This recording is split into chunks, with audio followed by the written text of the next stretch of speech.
This is Kick Legend. Today we're going to talk about how to recover from the kick. So welcome to Kick Legend, where I help you athletize the art and put art into your fight. Here once again with Sifu J. Dalla, Dalla Martial Arts. And you may have seen in our last episode, he gave a pretty technical aside on how to recover from the kicks. And I wanted to just get him to talk a little bit about different ways to recover from the kick. If you ever sparred with Jay, after he kicks you, it doesn't matter if it's scored or you blocked it, he's generally ready to send another one your way. And let's get him to talk about how he does that. Got it. Yeah, no problem. Thank you, Roy. Glad to have you here again at DMA. So yeah, it's really important. You know, a lot of us are always focused on, and you'll notice even if you ever do your own research and you're watching, let's say YouTube or anything, of folks demonstrating their kicks, you'll notice that what we call the initiation and the execution is very, very fast. I think what a lot of us tend to ignore or don't spend enough time on is recovery. So my philosophy on it is it's two things.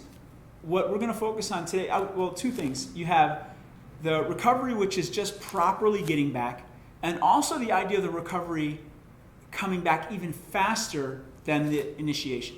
So that's in a lot of ways how Cedro Bruce would work on his speed. Is he used to say that if your punch is going to go out at 100 miles an hour, it needs to come back at 150. See, these days I don't feel that we really consider this sort of thing. However, one of those two things that I'm going to focus on is not so much your speed recovery, it's more going to be proper form recovery. And that's how you might be able to then get set and then execute another attack. So let's take it from a couple different perspectives. If I were thinking of this as, let's say, more of a shoe-based art, and there's two that come to mind. You have French boxing, and you have Jeet Kune Do. So Jeet Kune Do, the ideas were very much based on street application. A lot of the training was done with the shoes on. So you have one sort, if we just, let's say we just focus on, let's say the fuete, for example, the round kick. So the now tech or the fuete. Okay, so let's say I have the shoes on, from position, if I go for my kick, we tend to just sometimes let it drop. However, I want you to think about it more this way.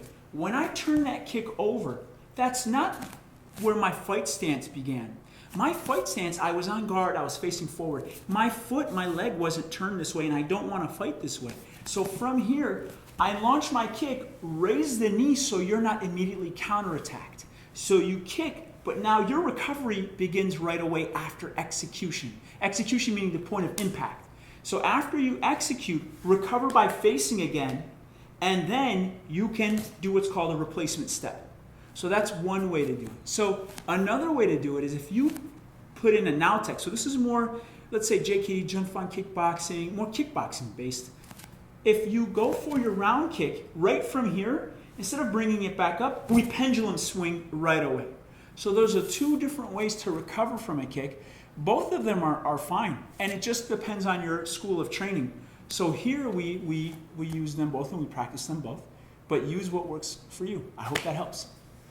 The choice of your recovery is going to dictate your follow-up options. So for example, if Jay chooses the pendulum after the kick, right, his real response to my counterattack is retreat, right? But if he elects to go knee up, if I run into it, he can just send the T-pin right away. So these are kind of tactical considerations, right?